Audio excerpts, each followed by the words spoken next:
Welcome, ladies and gentlemen. We are doing a little Q&A video today. I'm joined with my better half, the beautiful, gorgeous, exotic. I don't know. I got to come up with a list of words to introduce you one day, but Come up with a script. a script, copy and paste it. Yeah. My beautiful partner, Georgia. Hello, baby. Hi. Hi. Is it nice? Say it. This is like a private thing we do. You say, is it nice? Come on. Is it nice? We say it to the dog and he has his ears all perked up and head tilting. And it's kind of become like a little random thing we say 100 times a day. Yeah, I'd say yeah, about between 30 to 70 plus times a day we say it. Guys, we're doing a bit of Q&A. So Georgia put up a couple Q&As on her story. What actually led to that? Why did you want to do this? I had a couple of people ask me to do a relationship question and answer because I feel like a lot of people are interested in our relationship as well, since I've got such a big brand. I know a lot of people are definitely interested in it, and I feel like it's a very common YouTube type video. And yeah, I thought it'd be fun just to answer some questions and to see what type of questions people would ask us. Amazing. Well, let's stop hesitating and let's get into it. So Georgia, being the beautiful reader she is, she's going to read the questions, and depending who they're targeted at, we'll probably have a go at it each, or if it's targeted at one particular person, that person will do it. So let's get cracking. Well, let's start off with a nice little sweet, easy one first before because some of the questions are very detailed. Okay. So let's start off with someone asked, where did we meet? You can answer that. Well, Lewis sent me a message on Facebook saying, have a beautiful day. And that got my attention. And yeah, we just started talking on Facebook. I knew of him because I trained at PLC Northgate in Brisbane, and he owned the PLCs down here on the Gold Coast. So I always just thought he was the PLC guy. I thought he was the owner. But yeah, so we just started talking on Messenger. And then, yeah, about 2 weeks after talking, we had been flirting and things like that. And yeah, I made a joke being oh, you should come over. And I lived in Brisbane and he lived on the Gold Coast, and I didn't think he would. And then, yeah, he ended up, he's yeah, I'll come tonight. And so he came and we slept together the first time we met. And yeah, it was really funny. He made a joke after being oh yeah, I'm Lewis, by the way. It was just really funny. She didn't know my name before we slept together. But yeah, that's kind of how we met. So Perfect. It wasn't anything that was supposed to turn into a relationship, but yeah, it just kind of did.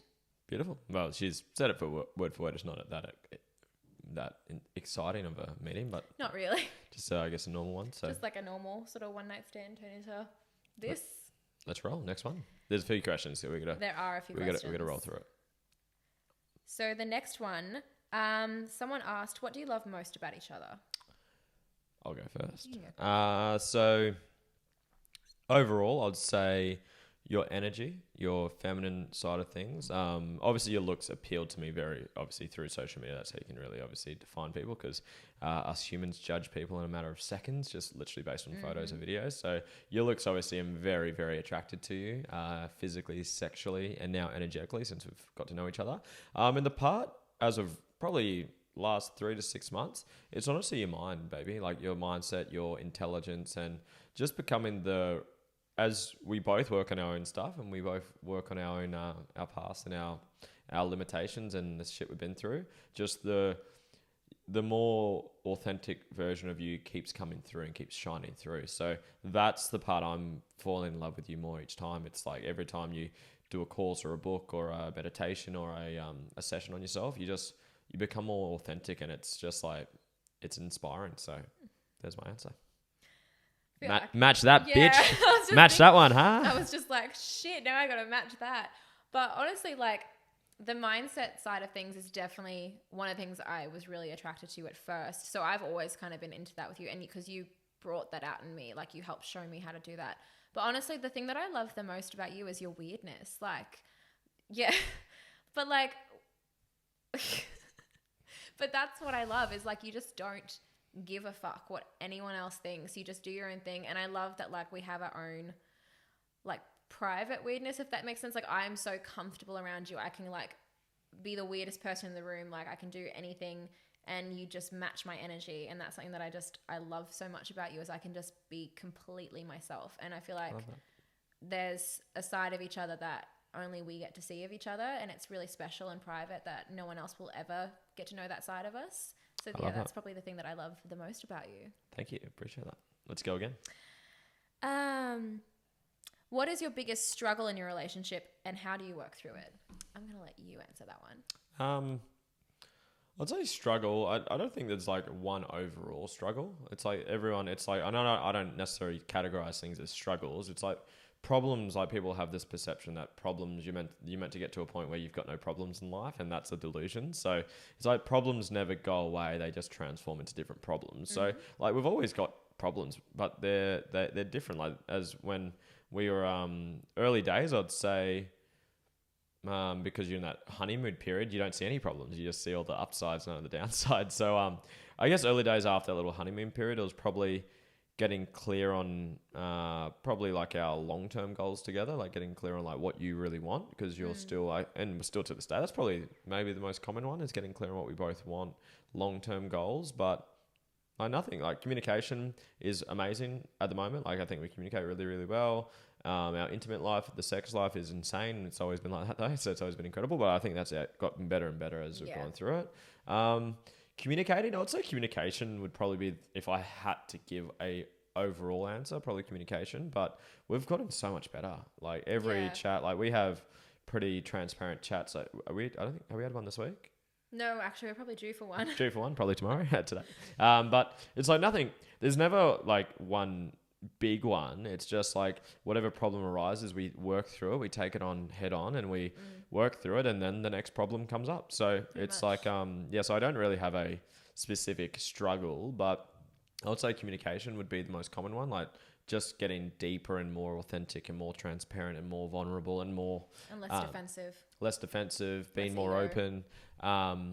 If I had to pick one, it would be that, but I really couldn't pick one specific one. Yeah, I would probably agree with you. I think I think we communicate very well as a couple. I think just the thing that we always strive to keep working on is just not letting our emotions for me especially, not letting the emotions get the better of you. But we always have really transparent chats. We bring up everything straight away. And it's just kind of working through that together and like being more balanced in our approach to those conversations, being more neutral, being able to see both sides, like rather than being like, oh, I'm right, you're wrong. Beautiful. So I think that's probably I wouldn't call it a struggle because I feel like we just improve on it every day. Love it. Next question. That kind of ties into what you're talking about, like the honeymoon phase is a really good question that someone asked me was, when relationships get tough after the honeymoon phase is over, what do you do? Is that me or you? I'll go with this one. So I definitely know this was like a big thing for me when our honeymoon phase kind of went away. It was definitely really challenging because I feel like you have these expectations put upon each other based on the honeymoon phase. But something that I read, I can't remember, I think it was Tony who says it, but it's like, you know, if you treat your partner the same way throughout your entire relationship as you did during the honeymoon phase, then the honeymoon phase never ends. It's just what your whole relationship is, like put in the same amount of effort.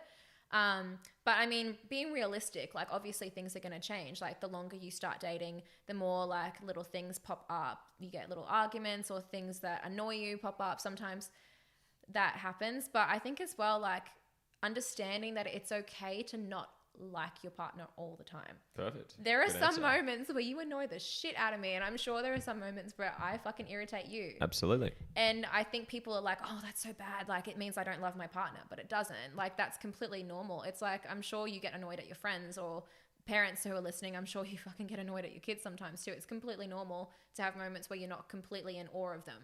So I think understanding that, you know, it's not going to be, you know, sunshine and rainbows the whole time, that there are going to be problems that arise, but just being able to communicate effectively to work through that. And then like in terms of keeping the spark up after the honeymoon phase, I think as well is just really keep putting in the effort, like put in the effort that you put in the beginning of the relationship. Don't get lazy because, oh, you've already won this person, so you don't need to try anymore. Keep putting in the effort, like have little surprises, like you bring me flowers every once in a while, which is really sweet. Really make an effort to communicate what you want and how to get that effectively. So in terms of like sex life, really communicate what your needs are and find a way to keep the spark there. So for us, we found a way that works really well for us, but also don't be afraid to schedule that time. Beautiful. Like don't be afraid to schedule things in to keep the relationship strong, because otherwise then one person's not happy and then the other person's wanting something and they're not getting it, and then it builds up resentment. So just, I think as well, like just the communication, like just communicate to each other more effectively, more openly and more often, and realize that, yeah, it's okay that you're not going to be totally in love with your partner 24/7, that there are going to be moments that arise that they're going to irritate you, or there's going to be shit that pops up, but seeing that as a good thing and seeing that as lessons that you guys can work through together as a couple. And ultimately it just makes you stronger down the track. Beautiful answers. My answer to that same question would be just understand the difference between infatuation and love. So true love is seeing all the positives, all the negatives, and being totally okay and still wanting all of that. Because some people, it's like the honeymoon period. The scientific version of it is you're infatuated with someone, so you see all of their positives and none of their negatives, where they've always had those negatives, you just weren't conscious of it. They smelt amazing, they everything they did, they were like, they didn't walk, they glided across the floor, like everything you just saw only the positives because you were infatuated with them. You looked up to them and you didn't see the yin and the yang. You only saw one side. So for me, like it's been okay, and what you said was really well. You said it really well. Is just understand that everyone has downsides. You've got downsides. I've got downsides.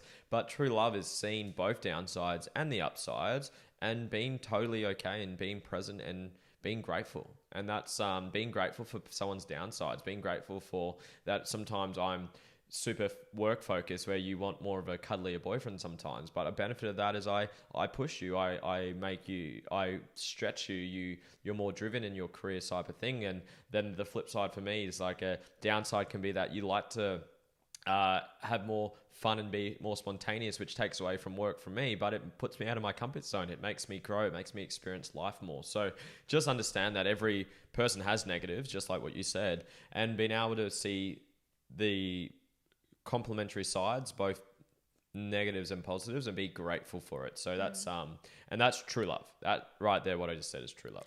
Use what you perceive as a negative to make to make yourself stronger.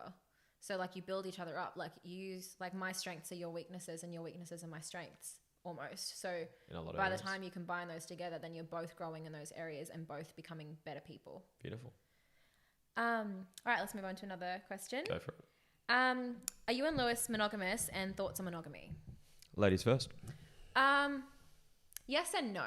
We don't really have a label on what we are. I wouldn't classify us as open, but I wouldn't classify us as monogamous either. So we we do things together as a couple. So we have like threesomes or other experiences with other people, but we do it together as a couple, and everything we do is together, because we don't do it just for the sake of fucking other people. For us, it's like we want to share in an energetic connection with other people together. And for us, it makes us sexually stronger. It makes us emotionally more connected. But yeah, it's something that we have recently started doing, and it really works for us. So I don't really have a label on what we are. We just kind of make our own rules for our relationship. So I wouldn't really classify us as either. In terms of like my thoughts on monogamy, I have no issue with monogamy, open relationships, polyamory, whatever you want to do for your relationship. I just think as long as it works best for your relationship, and as long as both people are fully wanting to do that. Like if you've got one person who wants an open relationship and one person who wants monogamous, and that monogamous person then, sacrifices what they want to please the other partner, then they're not going to be really happy. I feel like any type of relationship works well when you're both clear on your boundaries and you're both doing what you both want to do, rather than sacrificing for the other, if that makes sense. Makes perfect sense to me.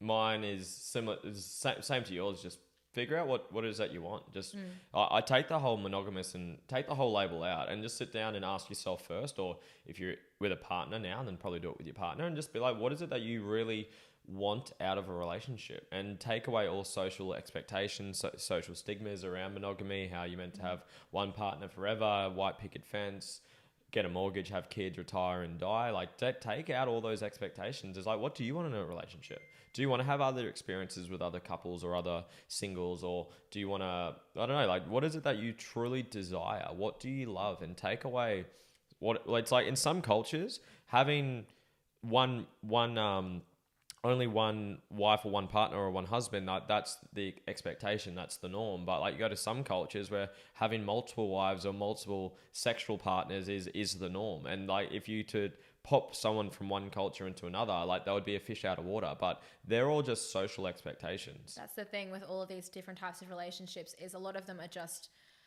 conforming to societal expectations. And I think we're at a really important time now, because there is so much knowledge available and so many resources with online as well, that you have the ability now to create whatever type of relationship you want, and you don't have to do it based on what your society says should be what a relationship is. And there are plenty of people out there who say that, you know, if you're not monogamous, you're not in a real relationship. Or there are plenty of people in open relationships who really hardly judge monogamous couples. And I'm just like, you know what, do what works for you.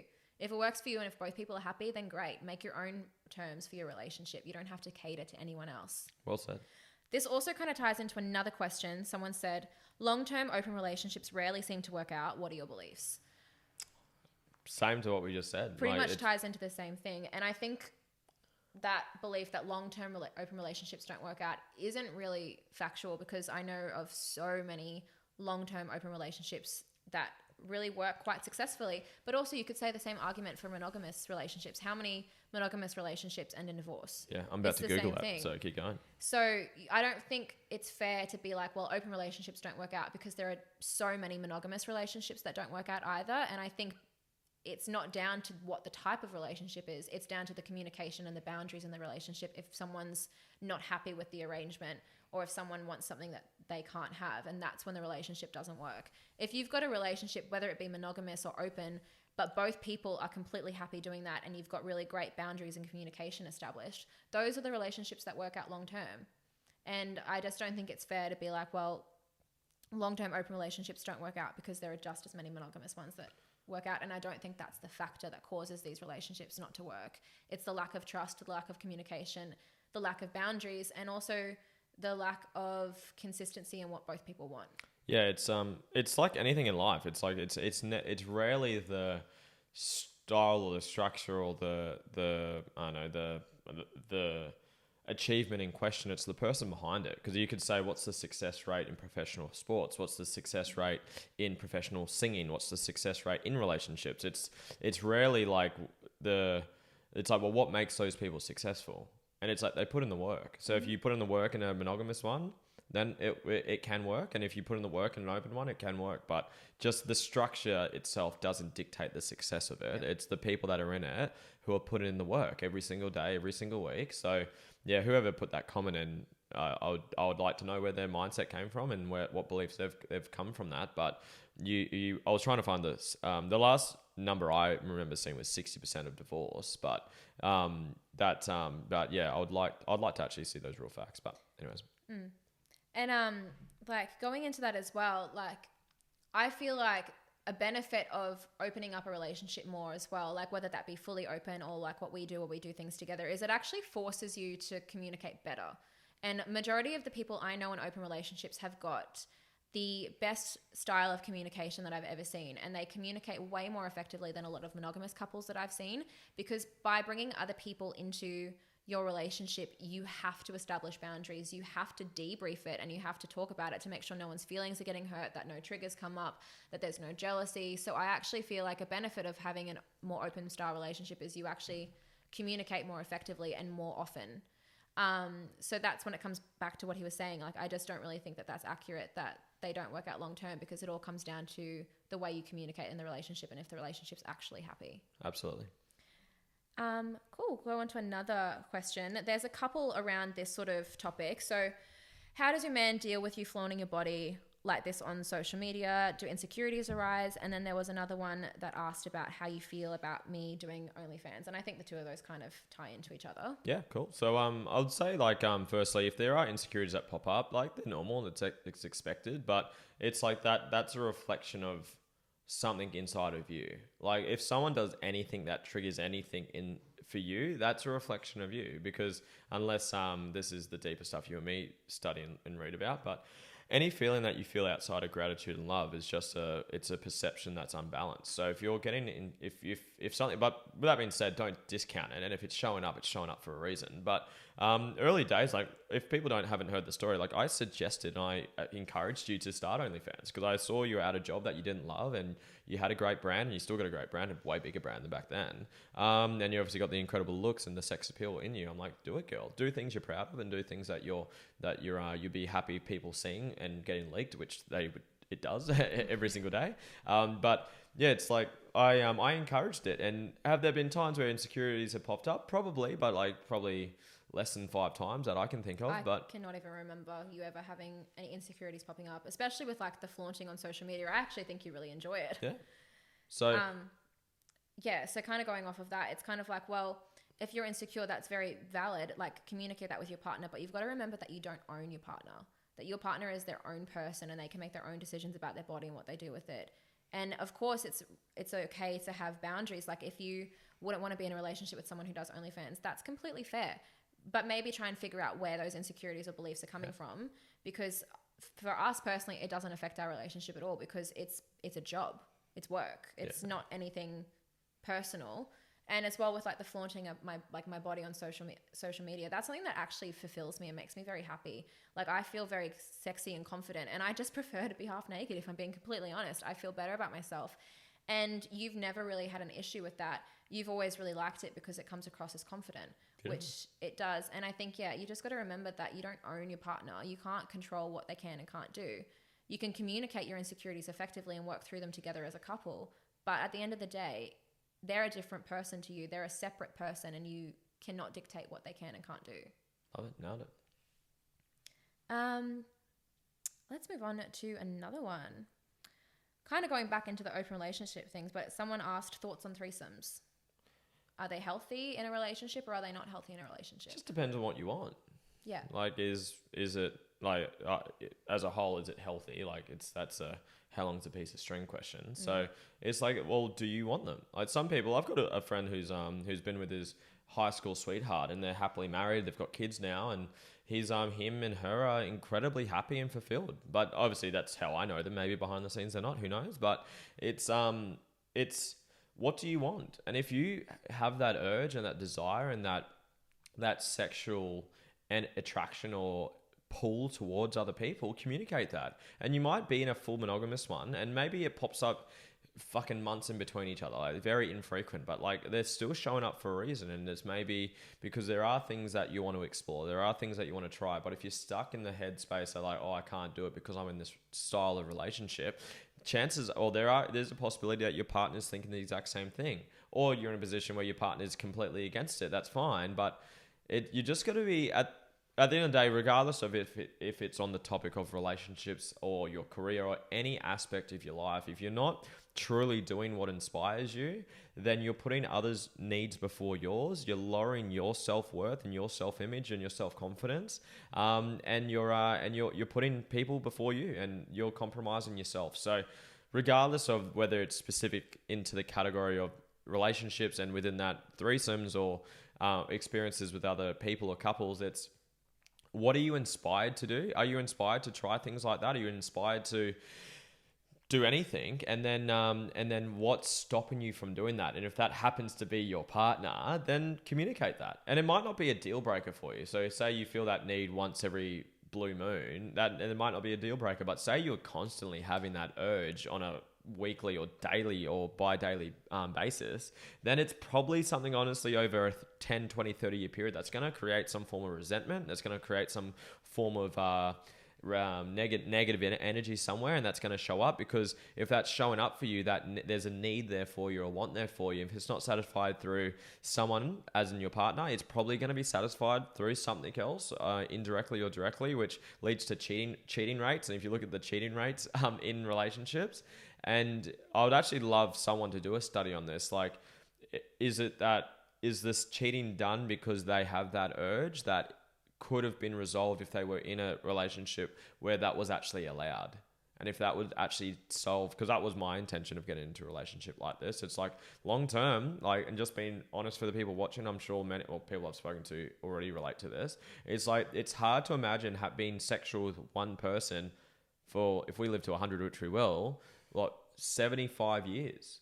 75 years with one person, like, you can obviously get toys and spice it up and do as many role plays as you want, but having a different energy involved, it's completely different. And so that's again, but that was a need for me, that was a want for me, so I communicated that up front. I was very transparent about it.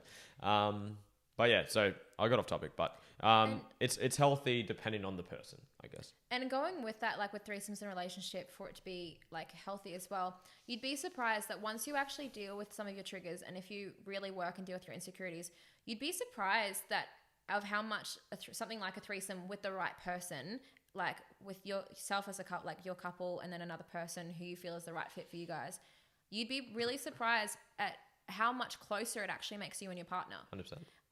And you know, when we've done ours, I've always expected jealousy and things to pop up, and honestly, I've surprised myself when they haven't, and it's honestly just been such fun experiences because we've been really picky about who we do it with, because we have to have an energetic connection with them first. That's Absolutely. Our kind of boundary. But it's actually like there have been moments in them, you know, where we've looked at each other and I just feel so connected to you on such a deep level, like a sexual, a spiritual, and energetic level, and it actually like makes us closer, and it's actually like improved our sex life, just the two of us as well. So I feel like if you're doing it in a healthy way, and if you're doing it for the right reasons, and you've got to be doing it where both people want to do it. Absolutely. If you kind of like not manipulate, but if you kind of really want to do it and your partner kind of just goes along with it and they don't really enjoy it, that's not the right reason, because it's just going to create more resentment down the track. And that would be what I would say would be an unhealthy example of threesomes, especially in a relationship. But if they're done the right way, communicated effectively, communicated with boundaries, consent, everything that you want to do, and really debriefed as well, I think they can be incredibly healthy and fulfilling for a relationship. Nailed it. Okay. Another serious question here. How to set boundaries that upset the other person without coming off as trying to change? So I don't understand. I read this question before we did this. What is that? Can you like explain what's your interpretation of that question? My interpretation would be that this person wants to set a boundary that the other person isn't happy with. That's cool. Okay. So do you want to go first? Yeah, I'll go first. So I think as well, something like this. Well, setting boundaries is obviously very important in a relationship. I think, especially having clear established boundaries from the get-go or things, it just takes away like the ability to really cause a lot of pain to the other person by having clear boundaries established, because you've already communicated that. But I think if you've got a boundary and your other person isn't, like your partner isn't okay with that, then that's an issue in itself, and you need to communicate that effectively and find a way to make it work. And you know, there might be the possibility that you aren't the right fit for each other, and that is something that you might have to talk about and really sit down, and that's going to be uncomfortable and hard, but ultimately you've got to do what's best for you. 100%. I feel like we live in a world where everyone always tells you to put everyone else first, like, you know, people please everyone else, but at the end of the day, you've got to put yourself first. Yeah. Even in a relationship, you can't be in a really happy relationship if you're constantly undermining yourself to fulfill your partner's needs and wants, if you're constantly devaluing yourself just to make the other person happy. But that's just not going to lead to a healthy relationship long term. You've got to put yourself first and be clear on what you want and upfront about what you want. So in a situation like that, I think it's just going to come back down to communicating those boundaries really effectively. There might be some compromise. Maybe you can come to some sort of compromise that works for both of you, but you've got to figure out a way to make both partners happy. Otherwise, it's not going to work and create resentment. And if you can't do that, then there's a possibility that you're not the right fit for each other. And that may be hard, but ultimately in the long run, that's probably going to be better than living in a resentful relationship. You said it better than I can. Do you have anything you want to add? No, the end part was really the one I was going to nail home. But yeah, if you're not being totally transparent about who you are and what you stand for and what you expect and boundaries you have, and and the other person can't at least abide by them, for a better word, probably not the best choice of words, but it's if someone can't respect and live to your expectations and your standards, another word for boundaries, are the standards that you have for yourself, then rip the band-aid off and get out of that. Because and this is the way it might help out when it comes to, say you've made a decision that this person is the wrong person for you. If you're the wrong fit for each other, by definition, that person that you're with is the wrong fit for you. That means that they are the right fit for someone else. And every second, every minute, every hour that you haven't broken that off, you're taking away that person's opportunity to go find out who is the right fit for them. Because if they don't hit your standards or your boundaries, someone else will. And so by not having the courage to have that type of conversation, you're taken away from everyone involved, including yourself and the person that you haven't had that chat with. So grow the courage, because long term, it satisfies everyone. So that's it for me. The next question is something that I think I'm going to answer, because I think it relates to me more. But one of the girls I was chatting to, she said that she's been, looking online and trying to find answers to this or other people's perspectives on this, and hasn't really been able to find anything. But, how she struggles with trust issues now that she's in a healthy relationship, because she's been in so many toxic relationships. So now that she's in a healthy one, she's still struggling with those trust issues, because a part of her is still focusing on the past, or everyone else has treated her so badly. So just kind of expecting that to happen in this relationship, and it's causing trust issues. Now, I definitely relate to this one a lot. You're probably the only healthy relationship I've ever been in my life. I have been through so many toxic relationships, flings. I've been fucked around by guys. And that was, a lot of that was down to the fact that I had no self-worth at the time. So I felt like that was very transparent across to those people, that they could walk all over me. Good responsibility. Well done. So I think as well, putting in the work is my answer to this question. Is you've got to put in the work for yourself. You've got to do the work on your mindset, and you've got to start dealing with your insecurities, because if you keep focusing on the past, that's going to ruin your future.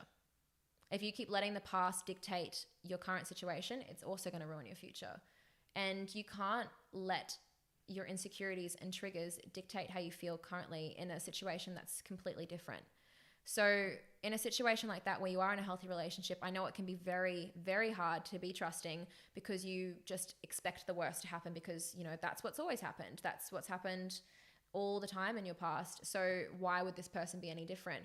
But I think you need to go in with the mindset, just a more open mindset, being like, I'm just going to completely give and trust myself to you and believe the best in you, because I want this to work out long term. So if you go in with an attitude of really just letting go, then you'd be surprised at how easily those trust issues fall away. And, from my experience, that was something that I struggled with in the beginning of my relationship with you, as I was so scared of you leaving me, because every male figure in my life before that had left me. And I used to think that I wasn't worthy of love. I used to tell myself that all the time. I would have these meltdowns and be like, I'm not worthy of love. I'm unlovable. I'm disgusting. No one's ever going to love me. I'm going to be alone forever. But that was dictating the pattern that I was in with those men, is because I had such low self-worth and I didn't believe in myself. Of course, I was going to attract people that were going to walk all over me, and I wasn't going to attract someone that believed in me, or someone that could show me that I was worthy of love. And that was something that I had to really work through in the beginning of our relationship. And you really helped with that, is you introduced me to the personal development side and the mindset side, and you forced me to work on my triggers, because you just wouldn't put up with it. I can actually remember the first argument we had, and you just went off into the other room and were chilling on the couch. You just needed some time to cool down. I was in the bedroom fucking bawling my eyes out, hyperventilating, because I was so sure that you were going to leave me. That I was so sure that I'm like, fuck, I've done it again. I fucked it up again. That was going through my head. And you didn't.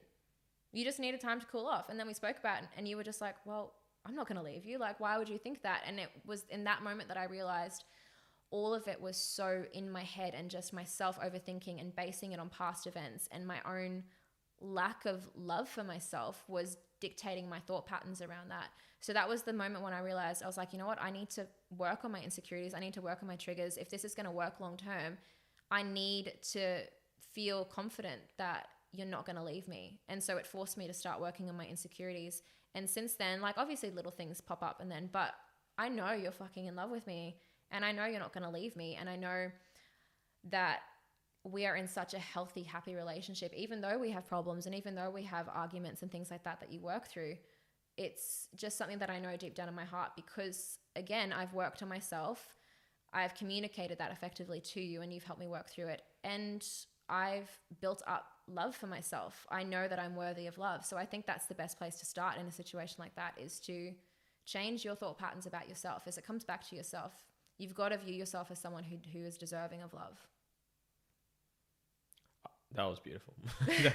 Watch that back again, guys. That was beautiful, and I appreciate that. And I guess from my perspective, I've been able to obviously witness that firsthand. And I think I said it at the start, the growth of what I admire or love the most about you. I think was the question at the start, and just being able to see that firsthand and seeing you leveling up your own personal growth and working on your collapsing some of your old viewpoints or your old belief systems and your old insecurities or wherever they were coming from. And every time you do that, just you get better. And same with me, I do the same thing, and we both get better and we grow together. So yeah, it's maybe a side note on top of that is like you attract people into your life to help you see the part that you haven't owned yet. So like say you didn't love yourself or you didn't think you were worthy of love, you would attract someone like possibly me to help you see that in yourself. Mm-hmm. It's like something with me, like I've always had, image has been an insecurity for me. Like I was always a sloppy, not tidy, messy, grubby, snotty, spitty little kid, and I've attracted someone who's very conscious of her image and she takes pride in how she looks, and that's rubbed off on me. So it's like I've attracted someone to reveal a part of me that I've come to love, and then we grow together. And that's where you said at the start, we're so opposite in so many things, which is what it's meant to be, because we make each other better in so many things. My family upbringing, we've spoken about many times, is my family upbringing was dysfunctional as to yours in their different ways, but it's like I didn't have fun experiences at the dinner table. We didn't have great conversations as a family. We didn't have fun conversations as a family growing up. And you had the complete opposite. You had a beautiful upbringing with your family in its own way, and that's rubbed off on me. So yeah, just for people that are who were hearing what you were saying, is that you're going to attract people that help you own and love a part of yourself that you haven't learned to love yet. So that's the purpose of a relationship, to be honest. And going off of that as well is something that I just thought of then,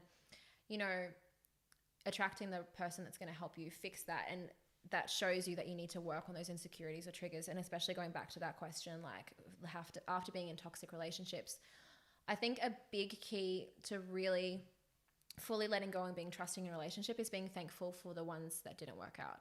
Being thankful for the toxic relationships, which I know is very hard if they've caused you a lot of pain. But from my perspective, like if I didn't go through all of the heartbreak that I've been through, the issues that I've had with my dad not being around and present, like the daddy issues that I had growing up, the constantly craving male validation my entire life, and that leading to toxic relationships, me just feeling shit about myself and not loving myself and being walked all over by guys. If none of that happened, I wouldn't be the person I am now in this relationship with you. And all of that happened for a reason, to teach me lessons. It's made me so much stronger. It's taught me red flags to look out for in men. It's taught me what I will and will not accept. It's shown me now to be really grateful and appreciative of a healthy relationship and not to take that for granted. All of that has just made me the person that I am now. And I feel like once you can get to a point where you're grateful for those past experiences, that they've shaped you into who you are, then that's a really great place to be in, to be fully open and accepting in a healthy relationship. Crushed it. Next question. Are we done? There is one more. Let's go for it. Let's finish her off. What is something that excites you about the future of our relationship? I didn't read that one. Good to think of it. What excites me? I guess just by how we live our lives, and including our relationship, is we plan out our relationship. We set goals. Like we've got goals in so many areas: business, relationship, kids, family, travel, experiences. So if you don't have on your life things like goals that fucking excite you, then you're not going to have many. You're just crossing your fingers and hoping things like that show up. So I'm excited about our personal growth overall. I'm excited to experience life more, and I mean that from like travel side of things. Yeah, I'm so excited to travel. When the world opens up, which it's starting to, which is exciting. I'm excited to...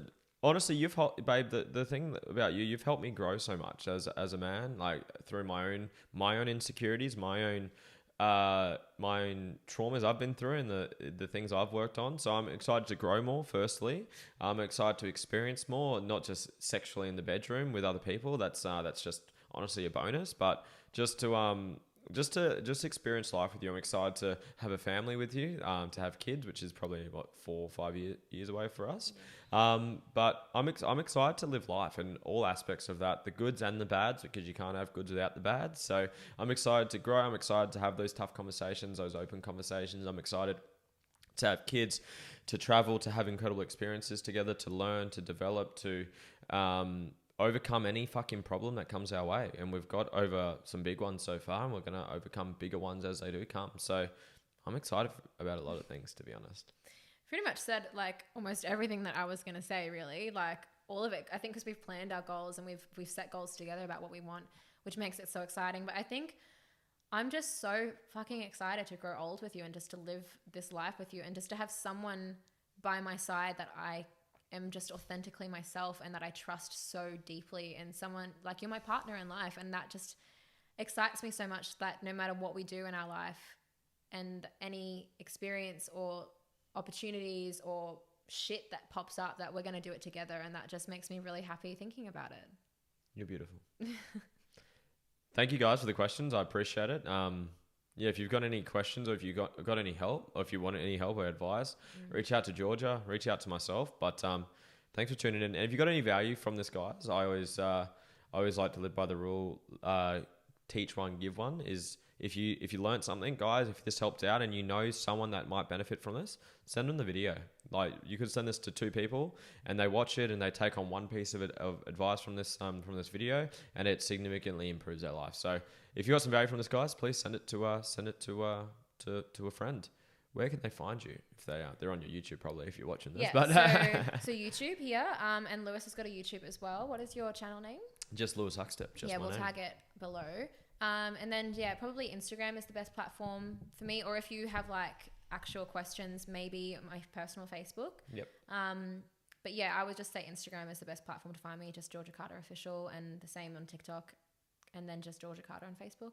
Crush it, guys. Thank you for tuning in, and we'll see you on the next video. Bye.